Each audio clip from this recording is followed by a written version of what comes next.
انسان کی اولاد، اس کے گھر والے، پھر انسان کا مال و متاع. اور حضرت ابراہیم کو ان چاروں کے ذریعے آزمایا گیا ہے. حضرت ابراہیم نے ان چاروں کو اللہ کی راہ میں قربان کر دیا ہے. جب بات آئی جان کو قربان کرنے کی، آپ کو آگ میں ڈال دیا گیا. قصور کیا تھا آپ کا؟ آپ کا گناہ کیا تھا؟ آپ کی غلطی کیا تھی؟ بس ایک قصور تھا، آپ نے کفرستان میں، کفر کے علاقے میں اللہ کا نام لیا تھا. آپ نے اللہ کا نام لیا تھا، اللہ کے پیغام پر عمل کیا تھا. اور یاد رکھیں، اللہ کا نام لینا کوئی آسان کام نہیں ہوتا ہے. اللہ کے پیغام پر عمل کرنا کوئی آسان کام نہیں ہوتا ہے. ہم جس ملک کے اندر ہیں، ابھی جو ہمارے آس پاس کی حالت آپ دیکھ لیجئے کہ جہاں پر اللہ کا نام لینا ہمارے لیے جرم کا ذریعہ بنتا چلا جا رہا ہے. لیکن آپ تصور کریں، آپ غور کریں، آپ سوچیں ذرا کہ جس علاقے میں، جس وطن میں کوئی بھی اللہ کا نام لینے والا نہ ہو، کوئی بھی اللہ کو پکارنے والا نہ ہو، صرف ایک شخص ہو، صرف ایک ذات ہو، وہ ابراہیم کی ذات تھی. یعنی پورے وطن میں، پورے شہر میں سب لوگ کافر تھے، اللہ کے دین کی بغاوت کرنے والے تھے. ایسے میں آپ نے اللہ کا نام لیا، لوگوں کو اللہ کی طرف بلایا، بتوں کی آپ نے مذمتیں بیان کرنی شروع کر دی. نتیجے میں کیا ہوا؟ آپ کو آگ میں ڈالا گیا، آگ بھڑکایا گیا، گڑھا کھودا گیا، آگ بھڑکایا گیا. اور آپ کو بڑی حیرت ہوگی، مورخین نے ذکر فرمایا کہ اس زمانے میں، جس زمانے میں حضرت ابراہیم کو آگ میں ڈالنے کے لیے آگ کو بھڑکایا جا رہا تھا، اس زمانے میں اگر کوئی پریشان ہوتا، کسی کا کاروبار ٹھپ پڑ جاتا، یا کسی کے بچے پیدا نہیں ہو رہے ہوتے، کوئی پریشان حال ہوتا، مصیبت زدہ ہوتا، تو وہ منت مانگتا، وہ نذر مانگتا. منت کیا مانگتا؟ کہ اگر میرے یہاں بچے ہو گئے، اگر میرا کاروبار ٹھیک ہو گیا، اگر ہمارے یہاں برکت آ گئی، میری پریشانیاں ختم ہو گئی، تو میں جاؤں گا اور جو آگ ابراہیم کو ڈالنے کے لیے بھڑکائی جا رہی ہے، اس آگ میں لکڑیاں ڈالوں گا، اس آگ کو بھڑکاؤں گا میں. آپ تصور کریں، آپ غور کریں. جب اس آگ کے شعلے آسمان سے باتیں کرنے لگے، آپ کو آگ میں ڈال دیا گیا. اس کے بعد پھر انعام کیا ملا؟ یا نار کونی بردم وسلام علی ابراہیم. یہ بات واضح ہو گئی کہ اگر کوئی شخص اللہ کے دین پر یقین رکھتا ہے، اگر کوئی شخص اللہ کے مذہب پر ایمان رکھتا ہے، پریشانیاں اس کے لیے وقتی طور پر آئیں گی، مصیبتوں کا سامنا ہوگا، مگر یاد رکھیں وہ کبھی رسوا نہیں ہونے پائے گا، وہ کبھی تنہا نہیں ہوگا، وہ کبھی پریشان حال وقتی طور پر ہو سکتا ہے، مگر اس کی پریشانی ختم کر دی جائے گی. اس کے بعد پھر کیا ہوا؟ آپ کو شہر سے نکال دیا گیا. آپ بابل، جو عراق کا شہر، وہاں پر آپ پیدا ہوئے، وہاں سے آپ کو نکال دیا گیا. اس کے بعد پھر آپ فلسطین چلے گئے، فلسطین سے آپ کو نکالا گیا.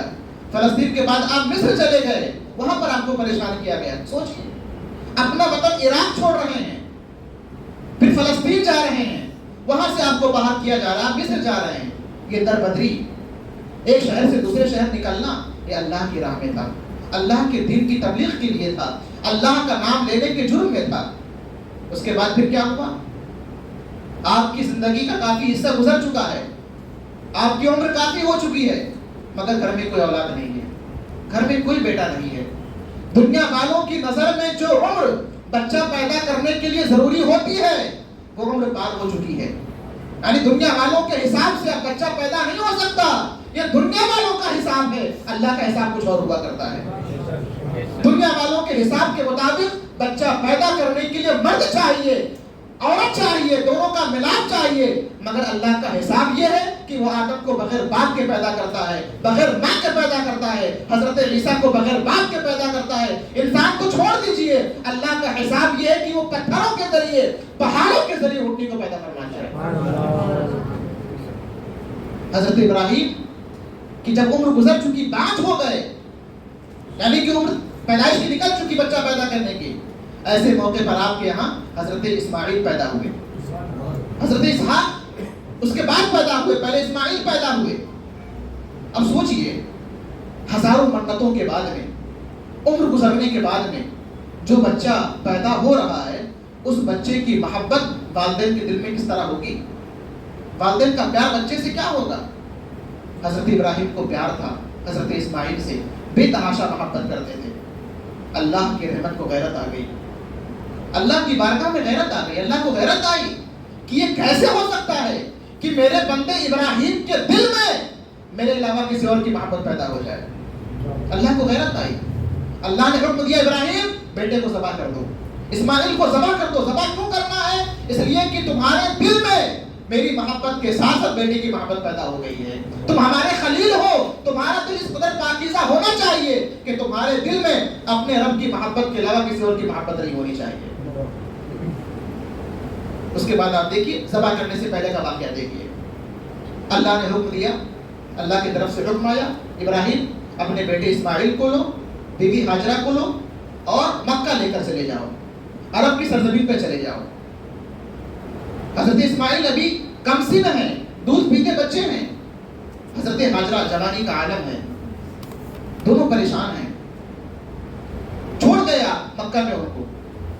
میں چونکہ مصر میں رہا ہوں، مصر آدھا پڑتا ہے عرب میں، آدھا آتا افریقہ میں، اور وہاں پر اس قدر گرمی کا عالم کہ اللہ کی پناہ۔ اور پورے عرب میں اگر سب سے زیادہ کہیں پر گرمی ہوتی ہے تو وہ خطہ حجاز میں مکہ اور مدینہ میں ہوا کرتی ہے۔ ابھی ہم لوگ کیا جانے، عمرہ کرنے جاتے ہیں، حج کرنے جاتے ہیں، طواف بھی اے سی کے سائے میں ہو رہا ہے، ایئر کنڈیشن ہال چل رہا ہے، صفا مروہ کی سعی اے سی کے ذریعے ہو رہی ہے، سارا کام اے سی میں ہو رہا ہے۔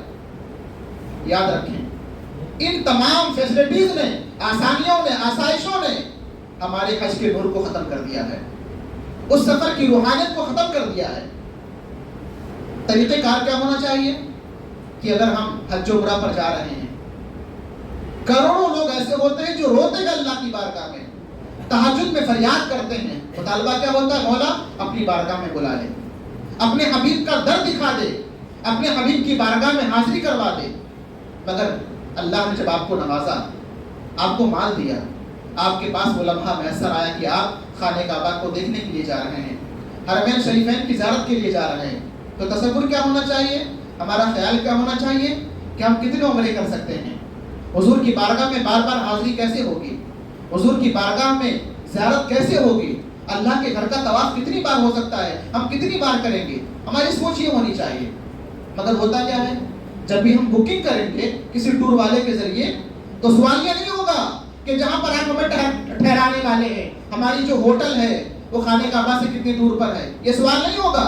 مدینے میں جہاں پر ہمارا قیام ہونے والا ہے وہ جگہ مسجد سے کتنی دور، یہ سوال نہیں ہونے والا ہے، بلکہ سوال کیا ہوتا ہے؟ آپ کے کھانے کا مینو کیا ہے، کھانے کا نظام کیا ہے، صبح ناشتے میں کیا دیں گے آپ، دوپہر میں کھانے میں کیا دیں گے آپ، شام میں کھانے میں کیا دیں گے۔ یہ صورتحال ہے، ہم نے خود اپنے کانوں سے سنا ہے، اپنے آنکھوں سے دیکھا ہے۔ اور پھر جب حج و عمرہ کر کے آ جاتے ہیں، اس کے بعد پھر آپ پوچھو بھائی صاحب آپ کا سفر کیسا رہا؟ اب وہاں پر اللہ کا شکر ہونا چاہیے، الحمدللہ کہ یہ سفر ماشاءاللہ اچھا رہا، ہم نے اتنے عمرے کیے، اتنی بار حضور کی بارگاہ میں حاضری ہوئی۔ وہاں پر کیا ہوتا ہے؟ اب ٹور والے کو برا بھلا کہنا شروع کر دیا کرتے ہیں، کم وقت نے ہمارا کھانا پینا خراب کر دیا، پریشان کر دیا، ہوٹل میں اے سی نہیں تھی، پریشانی کا عالم تھا، پانی کم تھا۔ یہ ہماری صورتحال ہے۔ جس سفر پر جانے کے لیے کروڑوں لوگ اپنی زندگی کا سرمایہ نچھاور کرنے کو تیار ہیں، جب اللہ ہمیں موقع دے رہا ہے تو ہماری یہ صورتحال ہوا کرتی ہے۔ اور یاد رکھیں آپ، ہم روزہ رکھتے ہیں، روزہ اللہ کی بارگاہ میں قبول ہے کہ نہیں ہے، یہ قیامت کے دن اس کا راز کھلنے والا ہے۔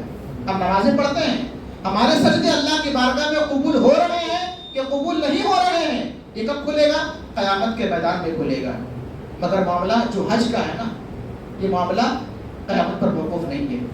آپ حج کریں، آپ عمرہ کریں اور جاننا چاہتے ہیں کہ آپ کا حج و عمرہ اللہ کی بارگاہ میں قبول ہے کہ نہیں ہے، علماء نے فرمایا کہ یہ میدان قیامت پر اس کا راز نہیں کھلے گا، بلکہ اس کا راز دنیا میں کھول دیا گیا ہے۔ کیسے؟ علماء کرام فرماتے ہیں کہ اگر کوئی حاجی یا عمرہ کرنے والا اپنے سفر سے واپس آتا ہے تو آپ اس کی حالت کو دیکھیے، اس کا ایکشن دیکھیے، اس کا رویہ دیکھیے۔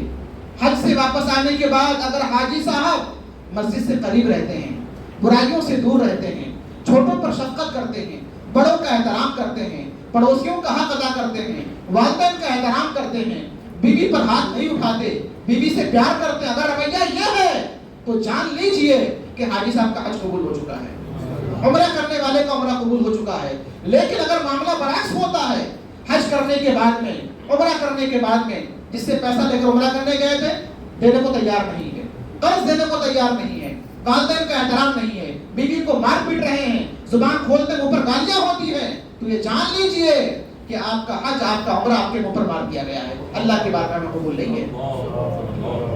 حضرت ابراہیم نے اپنے بیٹے اسماعیل کو، کم سن ہے، شیر خوار ہیں، دودھ پیتے بچے ہیں، حضرت ہاجرہ کو ساتھ میں لیا، وہاں پر جا کر آپ نے مکہ میں چھوڑ دیا۔ حضرت ابراہیم چھوڑ کر آگے بڑھنے لگے۔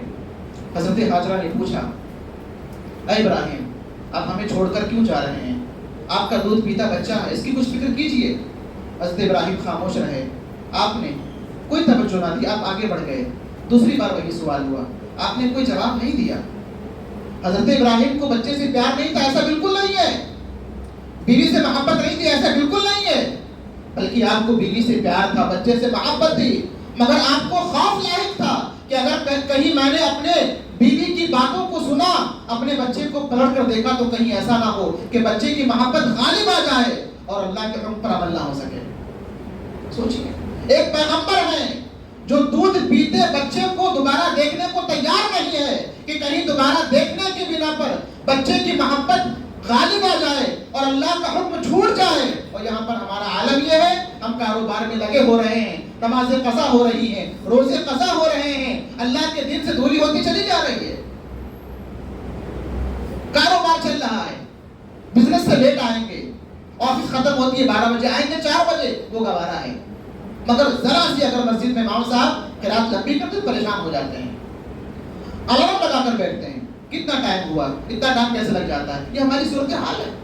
رمضان کا مہینہ آتا ہے، بہت سارے لوگ کاروبار کرنے والے روزہ نہیں رکھتے، ان سے کہو تو یہ کاروبار کا مہینہ ہے، یہ بزنس کا مہینہ ہے، لعنت ہے ایسی کمائی پر جو روزے کو چھوڑ کر آپ حاصل کر رہے ہیں۔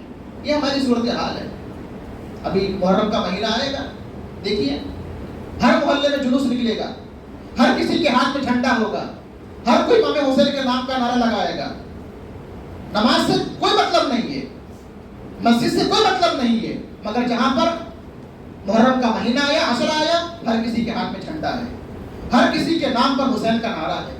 کیا بات ہے یہ؟ کیا چیز ہے یہ؟ سوچیے آپ، امام حسین کے نام کا نعرہ ایک بے نمازی کی زبان پر ہو، اچھی بات نہیں ہے۔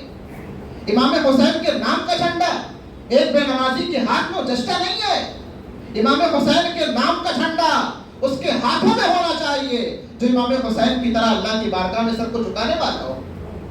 یہی پیروی حسین ہے، کبھی تو نے غور کیا اثر؟ یہی پیروی حسین ہے، کبھی تو نے غور کیا اثر؟ یہاں تو نماز سے بے خبر، وہاں سر کٹایا نماز میں۔ یہاں تو نماز سے بے خبر، وہاں سر کٹایا نماز میں۔ حضرت ابراہیم نے بات کا کوئی جواب نہیں دیا۔ تیسری بار حضرت ہاجرہ نے کہا، یا ابراہیم اللہ امرک، کیا آپ کو ہمیں یہاں پر چھوڑنے کے لیے اللہ نے حکم دیا تھا؟ حضرت ابراہیم نے کہا ہاں، اللہ نے اس بات کا حکم دیا ہے۔ اب سوچئے، چھوٹا سا بچہ ساتھ میں ہے، حضرت ہاجرہ کا جواب سنیے، آپ ان کی بات سنیے۔ فرماتی ابراہیم چلے جاؤ، جس اللہ نے ہمیں یہاں پر چھوڑنے کا حکم دیا ہے، ہمارا ایمان ہے، وہ ہمیں کبھی رسوا نہیں فرمائے گا، ہم پریشان نہیں ہوں گے۔ حضرت ابراہیم وہاں سے آگے بڑھتے ہیں اور وہاں سے روانہ ہونے سے پہلے اللہ کی بارگاہ میں دعا کرتے ہیں۔ ابراہیم جانتے ہیں کہ دعا مومن کا ہتھیار ہے، اللہ کی بارگاہ میں رجوع کرنے سے مسلمانوں کی مصیبتیں ختم ہوتی ہیں، اللہ کی بارگاہ میں فریاد کرنے سے پریشانیاں ختم ہو جایا کرتی ہیں۔ یہاں پر ہمارا عالم کیا ہے کہ بچہ بیمار ہو جائے، کاروبار میں برکتیں نہ ہو، کاروبار ٹھپ پڑ جائے، فلاں بابا کے پاس میں جاتے ہیں، فلاں مزار پر جاتے ہیں، سب کچھ کریں گے، بس ایک کام نہیں کریں گے، اللہ کی بارگاہ میں حاضر ہونا، اپنے سر کو جھکانا، اللہ کی بارگاہ میں دعا کرنا، فریاد کرنا ہم سے نہیں ہوگا۔ ہم کروائیں گے امام صاحب کے ذریعے، ہم کروائیں گے مؤذن صاحب کے ذریعے، یہ طریقہ نہیں ہے۔ اگر ہم پر پریشانیاں آتی ہیں، اگر ہم پر مصیبتیں آتی ہیں تو ہماری ہر پریشانیوں کا حل آسمانوں کے اندر ہے، ہماری ہر مصیبتوں کا حل آسمانوں کے اندر ہے، اور آسمانوں سے حل کو پانے کے لیے ہمیں اپنے رب کی بارگاہ میں جھکنا پڑے گا، اپنے رب کی بارگاہ میں سر کو قربان کرنا پڑے گا۔ حضرت ابراہیم نے فرمایا، اے ہاجرہ، اللہ نے یہاں پر ہمیں رکنے کا حکم دیا ہے، تمہیں ٹھہرنے کا حکم دیا ہے۔ حضرت ہاجرہ نے کہا اللہ رسوا نہیں فرمائے گا، آگے بڑھے۔ آپ نے دعا فرمائی، آپ دعا سنیے، قرآن کریم ذکر فرماتا ہے، ربنا انی اسکنت من ذریتی بواد غیر ذی زرع عند بیتک المحرم۔ اے اللہ، میں نے اپنے خاندان کو، میں نے اپنے بچے کو، اپنی بیوی کو یہاں پر ٹھہرا دیا ہے، یہ جگہ ایسی ہے جہاں پر گھاس پھوس نہیں ہے،